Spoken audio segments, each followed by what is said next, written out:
Vámonos a otros temas que tienen que ver con la economía en nuestro país. Hoy tenemos aquí la participación de Yesenia Santiago, quien nos va a platicar, Jess, sobre el llamado nearshoring y también, pues, cómo ha impactado en nuestro país. A ver, cuéntanos cómo están las cosas y cómo cambia el tablero a propósito de estos temas.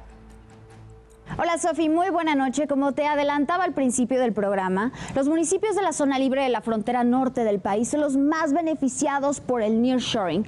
Este fenómeno que vino a cambiar el tablero del juego comercial. ¿Cómo lo hizo? Pasamos de la globalización, en el que cualquier empresa podía localizarse en cualquier parte del mundo y así pasar sus productos al país destino donde desea comercializarlos. Pero entonces nos dimos cuenta que era demasiado complicado o que implicaba gastos diferentes para enviarlo, y entonces llega la pandemia y hace entender que el nearshoring es localizarse en lugar estratégico para llegar a tu principal socio comercial. En este caso, Estados Unidos, que es prácticamente de la mayoría de todos los países del mundo. ¿Por qué?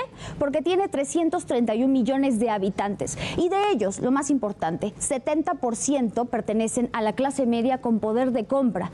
Y México, que es vecino de Estados Unidos, y esta cercanía lo hace el rey del tablero, que beneficia principalmente a estos estados que yo te comento, que son 6. El primero es Baja California.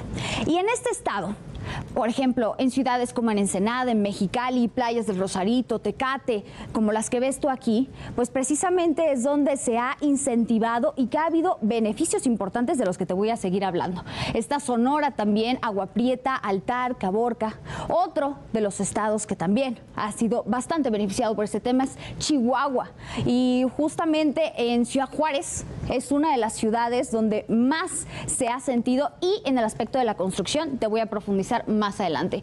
Coahuila, en Acuña, Guerrero, Hidalgo, Jiménez, Nava, Ocampo, Piedras Negras, Zaragoza. Un estado más es Nuevo León, donde, por cierto, se tiene la inversión de Tesla que se anunció hace unos meses.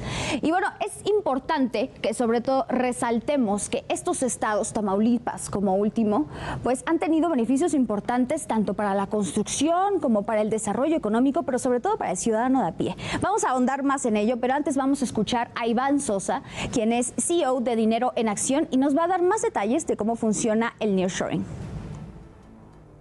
Llega la época del COVID, llega la pandemia y nos inmovilizaron más de 2 meses. El comercio mundial tuvo que replantearse cómo venderle a la principal aspiradora del mundo, Estados Unidos. En ese sentido, las grandes empresas que antes tenían sus fábricas fuera del continente americano regresaron, en este caso, al norte del país, aquí a México, y vuelven a reconfigurar el tablero del comercio mundial llamado nearshoring, como lo conocemos hoy en día.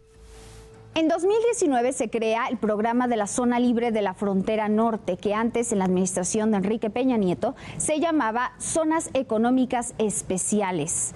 El 1 de 2019 cambia este nuevo nombre, pero también entran incentivos fiscales importantes para que las empresas se localicen en estos 43 municipios en los 6 estados de la República Mexicana. Algunos de ellos: reducción del pago del IVA a 8% y del impuesto sobre la renta a 20%. También el incremento del salario mínimo regional al doble, que son 312.41 pesos, y la homologación del precio de la gasolina con Estados Unidos para que el transporte cueste lo mismo tanto en la frontera con México como en la frontera con Estados Unidos, y ahí se vaya equilibrando un poco la balanza. Ahora, la instalación de estas empresas, ¿qué llevó a esa zona? Lo importante es que se beneficia a la población, y al parecer el nearshoring lo está logrando. ¿Cómo? Ha habido una mayor construcción de espacios industriales. Una vez que estas empresas vienen y se localizan en los 43 municipios, se dan cuenta que ya no hay suficiente espacio para ubicarse y para poder trabajar en estas naves industriales. Entonces empiezan a generar más, que nos trae un segundo punto: más dinamismo al sector de la construcción y, por supuesto, la compra de más material que se necesita en la zona. Y como consecuencia del primero y el segundo punto, un alza en la generación de empleo que va a traer, por supuesto, beneficios importantes para la población. Ahora, con estos datos, y este acá, que no se me puede pasar. El segundo trimestre de 2023, 152% de las zonas industriales en Ciudad Juárez se vio con un aumento. Imagínense, 152%, lo cual, por supuesto, está teniendo grandes beneficios para todos ellos. Ahora, el ciudadano a pie, ¿cómo va a vivir todo esto? ¿Cómo va a beneficiar a su bolsillo? Escuchen.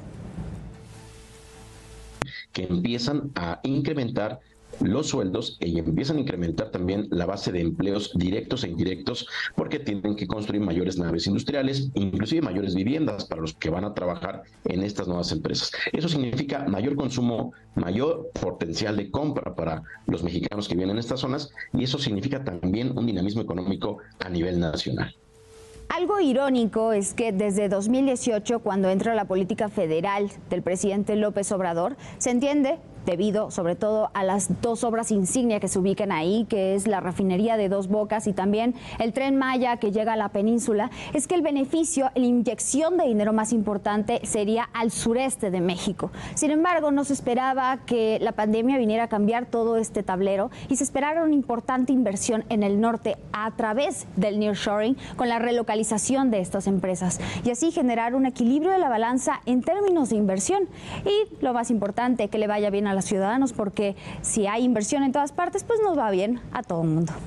Y bueno, esto es lo más importante ahora que se tiene el nearshoring. Sofi, vuelvo contigo. Gracias, Jess, y te esperamos aquí el próximo jueves, así que para seguir hablando de la economía en la República.